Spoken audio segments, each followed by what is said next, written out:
नमस्कार दोस्तों, स्वागत है आप सभी का मेरे YouTube channel Mayank study point पे। और मैं हूँ आपका होस्ट मयंक साव। और आज का हमारा वीडियो इकोनॉमिक्स का है, जिसके अंदर आज हम लोग एक नए चैप्टर के बारे में बात करेंगे। तो चलिए वीडियो में आगे बढ़ते हैं। वीडियो में आगे बढ़ने से पहले अगर आप सभी ने मेरे चैनल को अभी तक सब्सक्राइब नहीं किया है तो जल्दी से चैनल को कर दे सब्सक्राइब और प्रेस कर दे बेल आइकन को भी, ताकि आपको हमारे आने वाले वीडियो का नोटिफिकेशन तुरंत मिले और आप इसमें मिस ना कर सके। तो बढ़ता है हमारे टॉपिक की तरफ। तो चलिए आज कुछ नया सीख लेते हैं।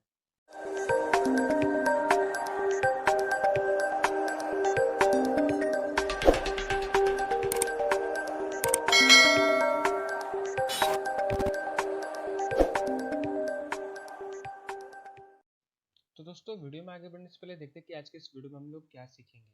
आज के इस वीडियो में हम लोग बात करेंगे कॉस्ट ऑफ प्रोडक्शन की, कि कॉस्ट ऑफ प्रोडक्शन क्या होता है। अभी तक तो हम लोगों ने एक कंज्यूमर बन के सोचा था, इकोनॉमिक्स समझा था कि उसका डिमांड क्या होता है, कैसे करते हैं, ये सारा चीज़। अब हम लोग बात करेंगे इसका कॉस्ट ऑफ प्रोडक्शन कैसे होता है, इकोनॉमिक में ये कैसे हेल्प करता है वो। ठीक है, तो शुरू करते हैं कॉस्ट ऑफ प्रोडक्शन। तो यहाँ पे डेफिनेशन में क्या बताया जा रहा है। यहाँ पे दोस्तों मैंने दो तरह के डेफिनेशन दिए हैं। आपको अभी पता चला, जब मैं पढ़ूंगा उसके बाद आपको पता चला कि यहाँ पे आप कौन कौन से डेफिनेशंस को लिख सकते हैं। या फिर मैं आपको यहाँ पे दिखा दूँ तो आप एक ये डेफिनेशन को लिख सकते हैं, और अगर आप चाहो तो इनको पूरा लिख सकते हो। ठीक है, यहाँ से यहाँ तक आपको पूरा लिखना होगा। और अगर आपको 1 नंबर या 2 नंबर के लिए लिखना है तो आप यहाँ से लिख सकते हो। आपको पीडीएफ का नोट्स नीचे डिस्क्रिप्शन में उसका लिंक मिल जाएगा, आप वहाँ से डाउनलोड कर सकते हो। तो अब बात करते हैं यहाँ पे cost of production. Cost of production refers to the total cost incurred by the business to produce a specific quantity of a product or offer a service. Cost of production क्या रेफर करता है?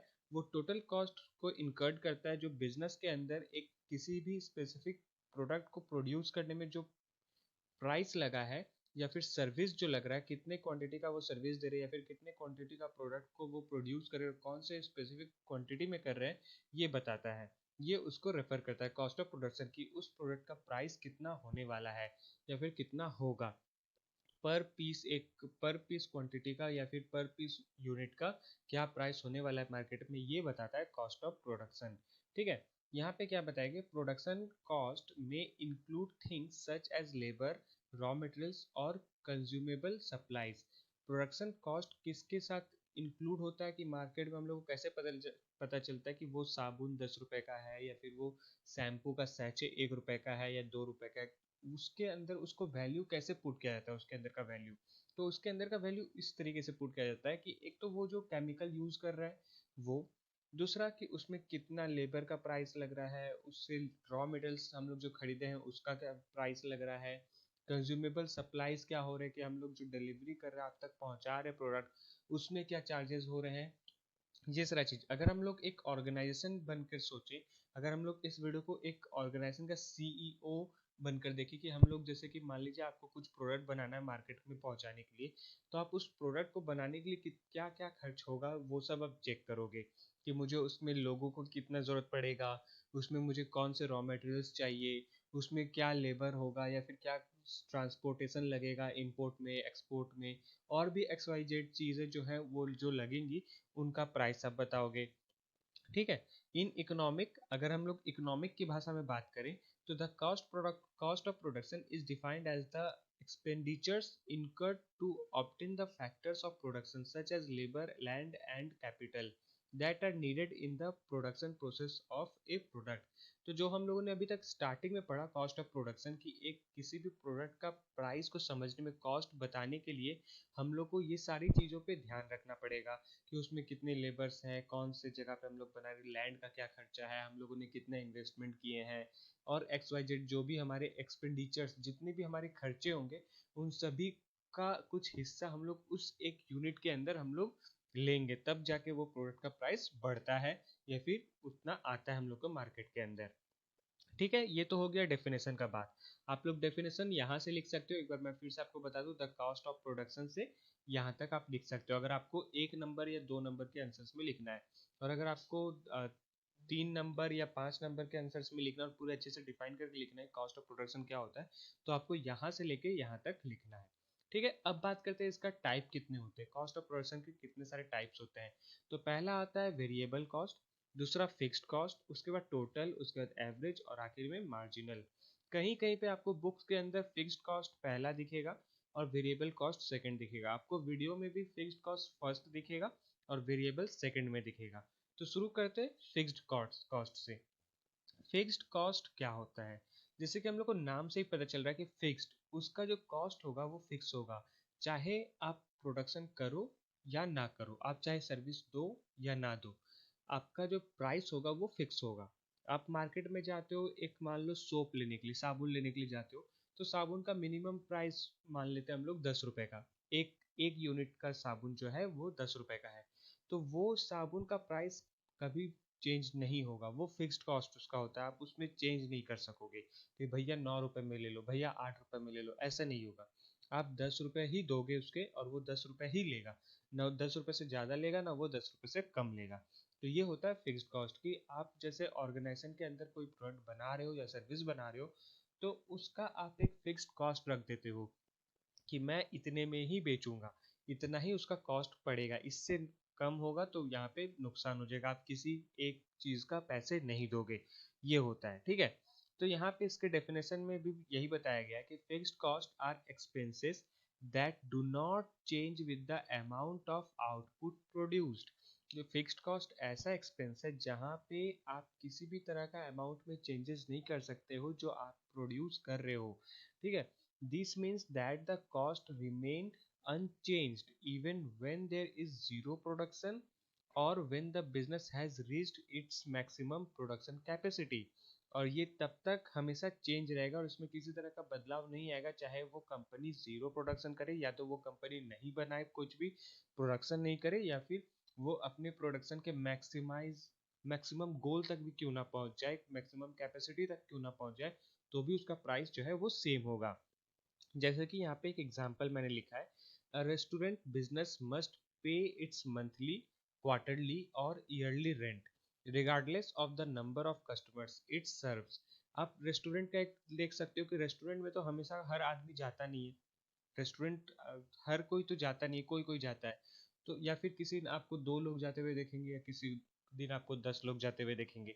तो ये वहाँ भी matter करता है कि अगर 2 लोग भी आए उसके रेस्टोरेंट में रहने के लिए, तो भी आप उनसे उतना ही चार्ज करोगे जितना 10 लोगों के साथ लेकर करोगे, ठीक है। ये होता है फिक्स्ड कॉस्ट। अदर एग्जांपल भी हम लोग देख सकते हैं कि cost include salaries and equipment लीजेस। आप सैलरीज के अंदर भी और इक्विपमेंट लीजेस के भी अंदर देख सकते हो कि इसका सेम कॉस्ट ही रहता है, ये भी एक तरह का एग्जांपल है। तो ये तो हो गया फिक्स्ड कॉस्ट। अब हम लोग बात करते हैं वेरिएबल कॉस्ट के बारे में। तो वेरिएबल कॉस्ट क्या होता है? जो फिक्स्ड कॉस्ट है उसका ठीक ऑपोजिट होता है। वेरिएबल कॉस्ट डिपेंड करता है कि उसके प्रोडक्शन में अगर चेंज हो गया या फिर कुछ भी चेंज हो रहा है तो उसके उस पर डिपेंड करता है कि अगर डिक्रीज हो रहा है उसका प्रोडक्शन में, बहुत ज़्यादा इंक्रीमेंट नहीं है, तो वो अपना price घटाएगा।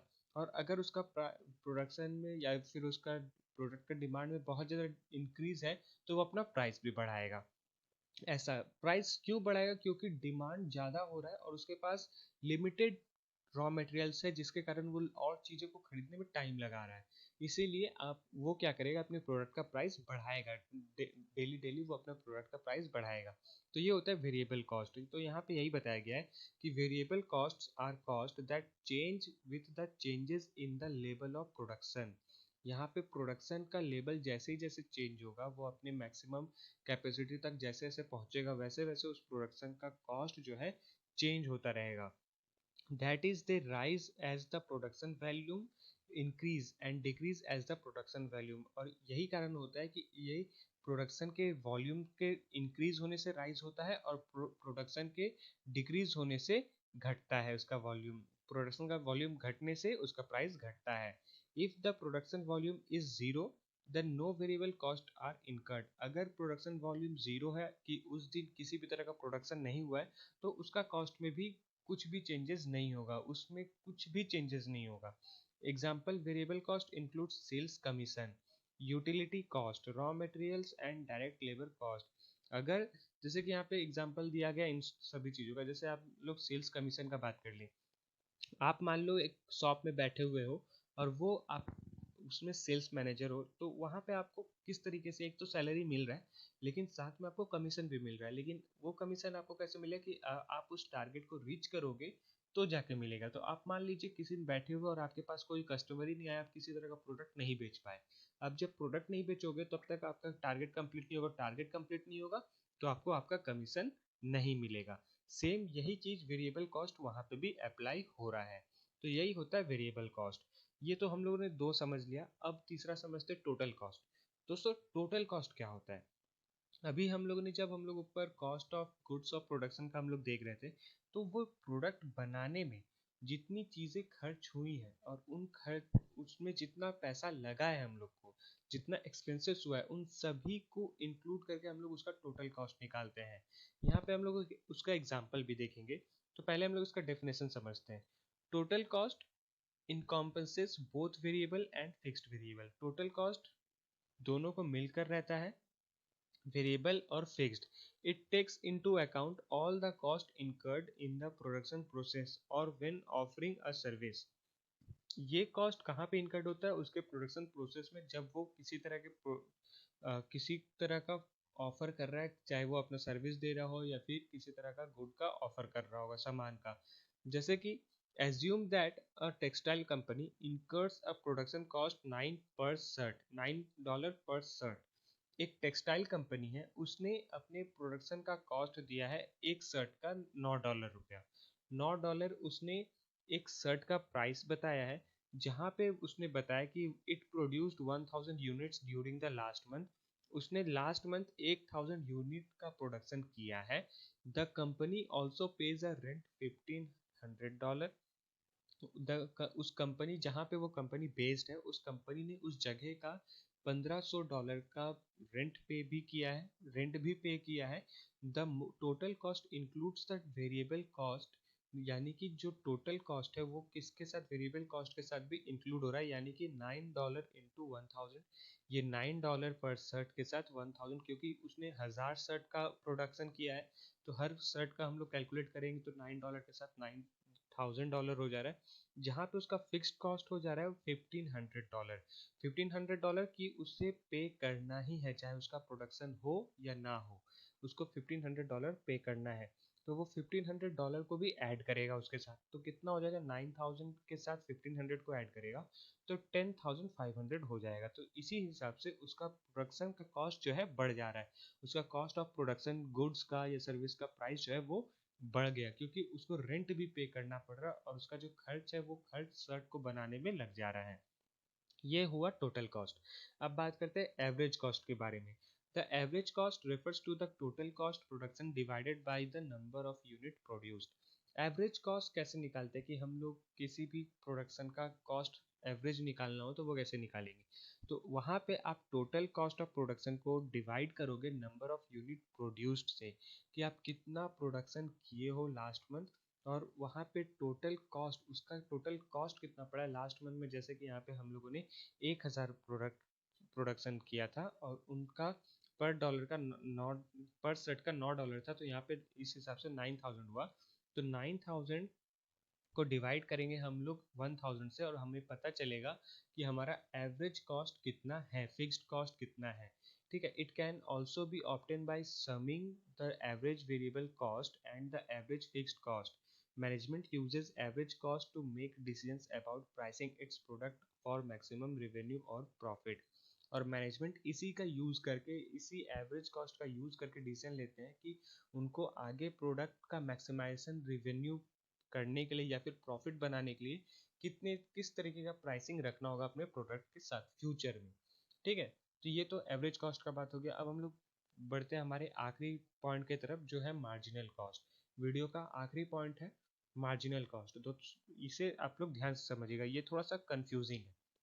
Marginal cost is the cost of producing one additional unit of output. Marginal cost एक कॉस्ट ऑफ प्रोड्यूसिंग है, जहाँ पे वो ऐड करता है कि उसके साथ और कौन सा यूनिट जो है आ चुका है, मतलब आउटपुट हो गया है। जैसे कि मान लीजिए आपने 1000 यूनिट का प्रोडक्शन किया, लेकिन साथ में आप देखिए कि आपके पास टाइम है तो आपने एक यूनिट और बना दिया, एडिशनल 1 यूनिट। जहाँ पे आपका 1000 होना था वहाँ पे 1001 यूनिट हो गया। ठीक है। वहाँ पे वो प्रोडक्शन हो गया। तो ये अब किस तरीके से शो करेगा? It shows the increase in total cost coming. अब वहाँ पे वो दिखाएगा कि उनका जो टोटल कॉस्ट आ रहा है वहाँ पे वो इंक्रीमेंट हो रहा है, वहाँ पे इंक्रीज हो गया, क्योंकि आप जितना प्रोडक्शन करते थे उससे एक यूनिट ज़्यादा आपने प्रोडक्शन कर दिया है। The production of one more product unit और जैसे कि मैंने आपको बताया, since fixed cost remain cost constant regardless of any increase in output.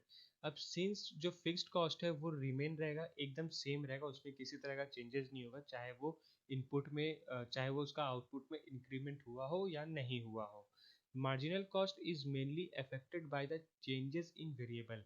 Marginal cost कहाँ पे इफेक्ट करेगा? वो इफेक्ट करेगा उसके वेरिएबल कॉस्ट में, क्योंकि उसका वेरिएबल जो है वो चेंज हो चुका है, प्रोडक्शन वेरिएबल ऑफ प्रोडक्शन में चेंज हो चुका है, तो वहाँ पे उसका जो प्राइस है वहाँ पे वो इफेक्ट करेगा और वहाँ पे चेंज हो जाएगा।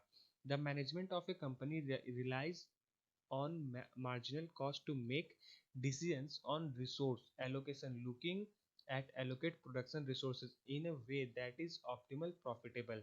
और यहाँ पे मैनेजमेंट डिसाइड करेगा कि वो जो रिसोर्स एलोकेट हुआ है वो उसका प्रोडक्शन किस तरीके से हो रहा है, उसका रिसोर्सेज क्या है और उससे क्या ऑप्टिमल प्रॉफिट बना सकेगा, ये मैनेजमेंट डिसाइड करता है। तो ये होता है मैनेजरियल या फिर मार्जिनल कॉस्ट। अब हम लोग बात करते हैं कि the how to calculate the cost. हम लोग कॉस्ट यानी कि एवरेज कॉस्ट पर यूनिट को किस तरीके से कैलकुलेट करते हैं, जैसे कि हम लोगों ने अभी पीछे देखा था, तो वहाँ पे तो एक छोटा सा था जहाँ पे मैंने 2 पॉइंट्स में आपको बताए थे कि नंबर ऑफ प्राइस को नंबर ऑफ यूनिट से डिवाइड कर दो तो भी हो जाएगा। और यहाँ पे हम लोगों ने एक और देखा फॉर्मूला कि एवरेज कॉस्ट पर यूनिट को हम लोग fixed cost plus variable cost के साथ डिवाइड कर देंगे नंबर ऑफ आइटम प्रोड्यूस। जितना भी आइटम हम लोग प्रोडक्शन किए हैं उनको डिवाइड कर देंगे fixed cost plus variable cost के साथ, उनको डिवाइड कर देंगे तो हम लोग का एवरेज कॉस्ट पर यूनिट निकल जाए कि हम लोग का एक यूनिट का प्रोडक्शन करने में एवरेज कितने रुपए खर्च हुए हैं। तो दोस्तों आज के लिए बस इतना ही। उम्मीद करता हूँ कि आप सभी को मेरा वीडियो पसंद आया होगा। तो जाते जाते वीडियो को लाइक करें और अगर आप चैनल पर न्यू है तो चैनल को प्लीज़ सब्सक्राइब करें और प्रेस करें बेल आइकन को भी, ताकि आपको हमारे आने वाले वीडियो का नोटिफिकेशन तुरंत मिले और आप उसे मिस ना कर सके। तो मिलते हैं हमारे अगले वीडियो पे, तब तक के लिए जुड़े रहें मैं स्टडी पॉइंट के साथ। वीडियो को पूरा देखने के लिए आपका बहुत बहुत धन्यवाद।